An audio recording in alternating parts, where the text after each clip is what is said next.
Ada kesehatan tanpa kesehatan mental. Sebuah pernyataan dari seorang yang bernama David Satcher.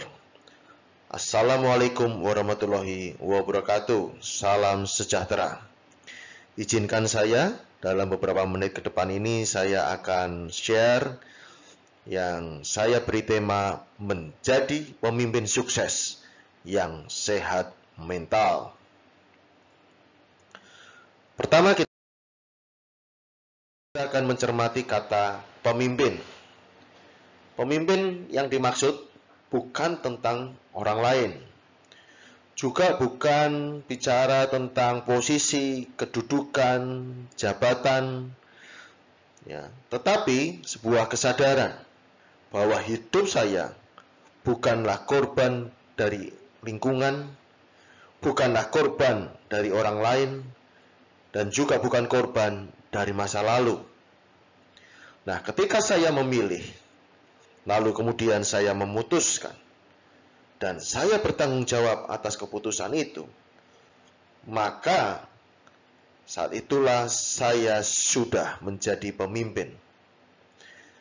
Saya adalah pemimpin karena saya memilih, saya memutuskan, dan saya bertanggung jawab atas keputusan itu. Ayo kita katakan pada diri kita, saya pemimpin. Saya, Albert, adalah seorang pemimpin. Nah, sekarang katakan pada diri Anda, sebutkan nama Anda, dan katakan, saya pemimpin.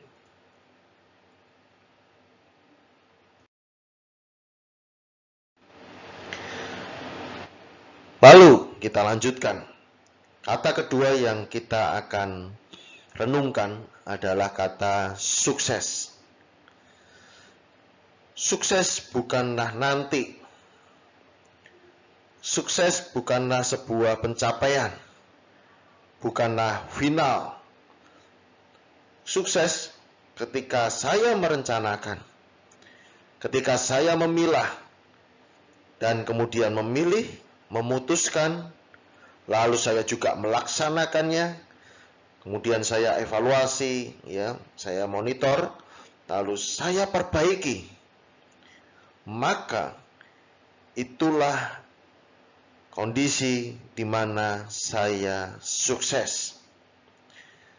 Saya seorang yang sukses ketika saya merencanakan, ketika saya kemudian memilah dan memilih, lalu memutuskan dan melaksanakannya, memonitor dan mengevaluasinya, lalu saya perbaiki. Itu sekali lagi berarti saya seorang yang sukses.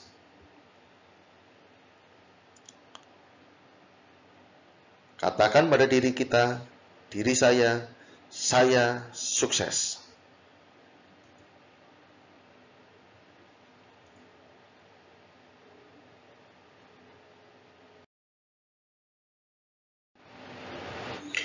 Dalam berbagai kesempatan seperti seminar, pelatihan kepemimpinan, di buku-buku atau podcast tentang kepemimpinan, seringkali pemimpin didefinisikan sebagai pengaruh. Kepemimpinan adalah pengaruh. Itu juga yang disampaikan oleh pakar kepemimpinan John C. Maxwell. Nah, kalau ditilik dari definisi pemimpin dan sukses, itu bicara soal kita, saya. Bukan tentang Anda, bukan tentang orang lain, tetapi saya. Nah, berarti setidaknya kita punya pengaruh, kita punya kendali atas diri kita. Sebelum kita memimpin orang lain, kita harus bisa memimpin diri kita sendiri. Mari kita lanjutkan. Seperti yang Anda cermati di layar Anda, ada 5 lingkaran dengan 5 warna yang berbeda. Dan masing-masing ada penjelasannya. 5 lingkaran ini adalah pengembangan dari 2 atau 3 lingkaran yang menggambarkan 2 atau 3 kelompok atau grup dari konsep ini. Di bagian ini sebenarnya hanya ada 3 kelompok saja. Yang pertama yaitu cycle of influence, yang kedua cycle of concern, dan satu lagi out of cycle, di luar kedua lingkaran itu. Ya, ada lingkaran pengaruh, ada lingkaran kepedulian atau perhatian, dan yang kemudian di luar lingkaran, out of cycle. Nah, mari kita pelajari satu persatu. Yang warna hijau, ya, saya beri judul cycle of influence yang pertama. Ini punya makna adalah lingkar kendali atau lingkar berubah. Apa maksudnya? Maksudnya hanya diri sayalah yang pegang kendali sepenuhnya. Sayalah yang menentukan sepenuhnya atas diri saya. Ini juga berarti saya yang berubah, maka saya juga yang menentukan apakah saya mau berubah, apakah saya bisa berubah. Itu sayalah yang menentukan. Sepenuhnya saya punya kendali. Ini lingkaran bicara tentang sayalah yang mesti berubah. Ada bagian-bagian dalam diri saya yang mesti saya ubah. Lalu cycle of influence yang kedua, warna kuning. Ini bukan tentang saya, tetapi apa yang ada di sekeliling saya, bisa keluarga, pekerjaan, yang saya punya potensi, saya bisa mengubah, saya bisa menentukannya, saya bisa merencanakannya. Ya, karena saya punya otoritas. Saya punya kedudukan, saya mungkin ownernya, saya adalah pasangannya, saya adalah orang tuanya. Jadi di bagian ini, saya memang tidak mengendalikan sekuat yang lingkaran cycle of influence yang pertama. Saya mungkin tidak 100% mengendalikannya.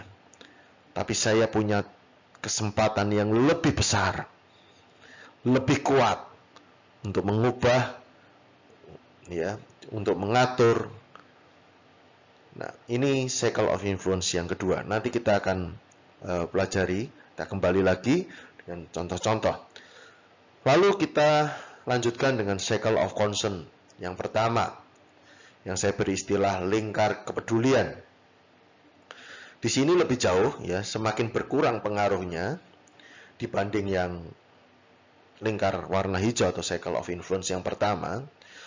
Tetapi kepedulian ini bisa ada wujudnya. Saya bisa memberikan saran, saya bisa memberikan nasihat. Nah, kata ini mungkin bisa mewakili, yaitu menggugahnya. Ya, jadi saya masih punya kesempatan untuk orang lain berubah, lingkungan berubah dengan gagasan-gagasan, ya, yang bisa saya sampaikan. Nah, lebih jauh lagi, lingkar perhatian atau memilah. Di sini, apa yang menjadi kegelisahan, yang jadi topik pembicaraan yang hangat, terkini atau viral, ya, yang ada di keseharian, yang kita mungkin nggak sepakat, nggak selaras dengan nilai-nilai kita. Kita mungkin bisa saja kecewa, marah, jengkel. Nah, di sini kita bisa menyatakan sikap dan keberpihakan. Saya pada posisi mendukung, atau saya pada posisi menolak, saya pada posisi ikut satu suara, atau saya menyatakan sikap, ya, saya setuju, atau saya tidak setuju, saya sepakat, atau tidak sepakat. Tapi hanya sebatas itu. Saya lebih berkurang lagi pengaruhnya. Saya tidak lagi bisa punya kendali. Ya, saya hanya bisa menyampaikan saja. Mungkin dalam status, mungkin dalam sebuah forum saya hanya berpendapat, tidak punya kendali apa-apa. Dan yang terakhir, out of cycle. Saya hanya bisa menerima, mensyukuri, atau mendoakan, atau ya sudah, saya abaikan, atau saya cuek. Ada hal-hal yang dimana kita betul-betul sama sekali tidak punya kesempatan, baik menyatakan sikap, pendapat, atau sebuah tindakan. Nah, contohnya ini, kita akan lihat satu persatu. Di circle of influence yang pertama, sekali lagi, apa yang saya akan posting, ya, apa yang saya tulis di status di sosial media, apa yang saya baca, yang saya lihat, yang saya beli. Lalu saya juga menentukan siapa saja yang ada di sekeliling saya, siapa-siapa yang menjadi sahabat saya, itu saya bisa menentukan sepenuhnya. Lalu circle of influence yang kedua, bicara soal geng, bicara soal keluarga, bicara soal perusahaan. Ya, saya punya potensi, saya punya kesempatan untuk mempengaruhi. Ya, lalu circle of concern, ya, ini mungkin kerabat, saudara, ya, mungkin murid, ya, atau mungkin lebih jauh dari orang-orang terdekat kita, teman-teman sekolah gitu, yang lebih jarang intensitasnya gitu ya. Cara pengasuhan orang lain. Nah, saya mungkin bisa saja memberi nasihat, saya bisa saja memberikan saran. Sebaiknya begini, atau jangan begitu, atau lakukan ini. Saya hanya bisa memberikan saran atau nasihat, ya, usulan. Lalu lebih jauh lagi, cycle of concern yang kedua. Ini bicara tentang perubahan politik dunia, ya, krisis keuangan, musibah pandemi seperti ini, lalu kehidupan selebriti. Kita paling bisa menyatakan sikap saja. Saya nggak suka. Saya bisa mentolerir itu. Saya setuju. Ya, saya mendukung. Ya. Jadi ini sangat kecil kesempatan kita. Ya, pada umumnya ini. Lalu out of cycle bicara tentang takdir, bencana alam, ya, hal-hal yang di luar kendali kita. Nah, kita pemimpin itu tadi dikatakan kalau maknanya, definisinya adalah pengaruh. Nah, jadi semakin besar kita memperlebar atau memperbesar lingkaran pengaruh, ya, dari lingkaran yang concern, yang peduli atau perhatian, itu bisa diperkecil. Kita bisa saja masuk di situ dengan mungkin punya jabatan, kita mungkin jadi influencer, kita mungkin jadi seseorang yang diberi kesempatan untuk lebih jauh lagi menentukan orang lain, untuk menentukan lingkungan, wilayah. Nah, ini bisa gitu ya, dari yang circle of concern bisa menjadi circle of influence. Nah, maksudnya dari 5 lingkaran ini apa sih? Yang ingin disampaikan secara singkat begini. Mari kita itu fokus pada bagaimana kita bisa memengaruhi, ya, tentu yang pertama diri, dan yang kedua siapa yang di sekitar kita saja. Hidup ini terbatas, waktu, usia, resources, sumber daya kita terbatas. Maka waktu-waktu yang kita gunakan, yang tentu tidak bisa kembali lagi, itu bukan untuk ngurusin, bukan untuk mengatur, mengelola cycle of concern. Tetapi bagaimana kita mengembangkan cycle of influence. Bagaimana cycle of concern itu bisa menjadi cycle of influence? Bisa, boleh, ya. Tapi mari kita menentukan, mari kita memutuskan apa yang menjadi cycle of influence, apa-apa yang ada dalam kendali kita, yaitu diri kita sekali lagi, Ya, baik apa yang kita lihat, baca, pikirkan, itu yang kita tingkatkan kualitasnya, kita selaraskan. Ya, spurring and balancing kalau dalam kendaraan ya. Kita atau mungkin ada kalibrasi, istilah-istilah yang bagaimana kita perlu evaluasi, cek, perbaiki, tingkatkan kualitasnya. Mari kita sepenuhnya hadir, ya, sepenuhnya memberikan energi perhatian kita kepada circle of influence, ya, lingkaran pengaruh. Ya, kita habiskan energi kita untuk apa yang kita bisa pengaruhi, kita bisa kendalikan. Nah, yang lain itu dampak mengikuti, ya.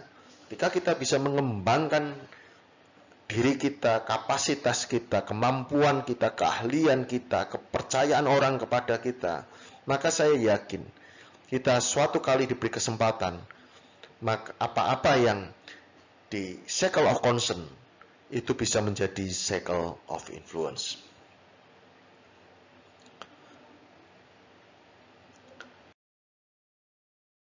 Sekali lagi, dari apa yang kita telah bahas lebih dari 15 menit, ini tentang saya, tentang diri saya, bukan tentang orang lain.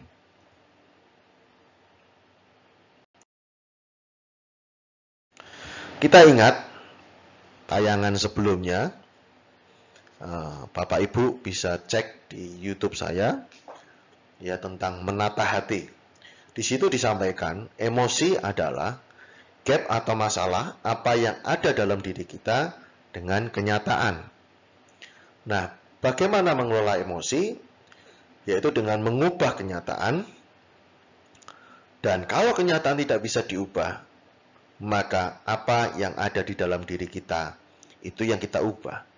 Tapi kalau kita mau perhatikan, mau jujur, sekali lagi, kita punya kendali, sepenuhnya bisa mengendalikan apa yang ada dalam diri kita.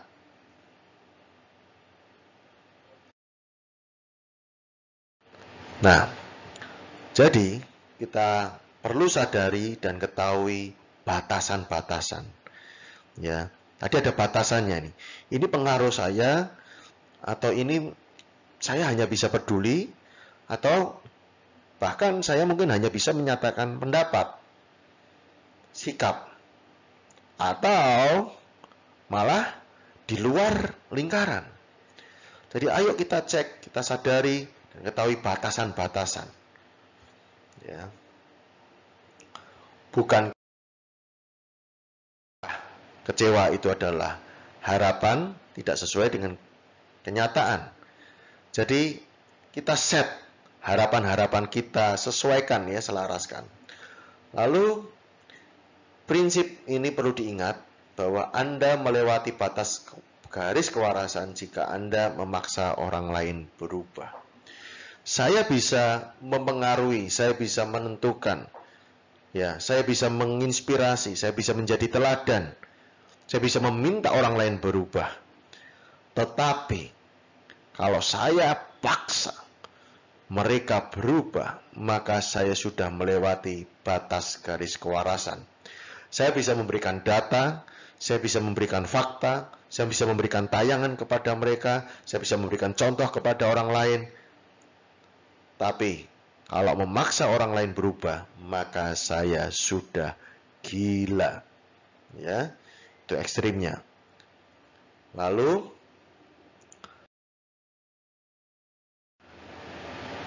prinsip yang kedua adalah the map is not the territory. Peta bukanlah wilayah yang sesungguhnya. Ketika saya melihat Google Map, ketika saya membuka peta, dengan saya ada di tempat itu, saya melaluinya, saya menikmati, saya jalan di situ, maka itu jauh berbeda banget. Ya, melihat peta saya tidak bisa mencium udara di situ. Melihat peta saya tidak bisa mendengar keriuhan ada di situ. Saya tidak bisa detail melihat jalanan setapak demi setapak. Ya, warna-warnanya, detail rumahnya, detail bangunan yang ada di situ jauh berbeda. Maksudnya apa? Dengan apa yang sudah disampaikan sebelumnya, ya, sebaik-baiknya atau kita merasa selama-lamanya, ya, kita sudah lama mengenal seseorang, belum tentu itu gambaran sepenuhnya tentang siapa dia sepenuhnya, seutuhnya. Saya bisa bertahun-tahun, puluhan tahun kenal seseorang. Saya merasa saya sahabatnya. Saya bisa bilang saya tahu siapa dia. Tetapi itu bukanlah 100% tentang dia. Dia bukanlah apa yang saya lihat. Dia bukanlah apa yang saya kenal. Ya, itu berbeda sekali. Nah, oleh sebab itu, ketika kita berinteraksi dengan sekeliling kita, dengan orang lain, kita harus mengingat yang sebelumnya. Kita paksa orang lain berubah, maka kita nggak waras. Ya, jadi dia adalah yang terbaik. Ya, apa yang diputuskannya, apa yang dilakukannya adalah yang terbaik menurut dia. Dan kita, sekali lagi, hanya punya kendali 100% memegang remote control atas diri kita sendiri.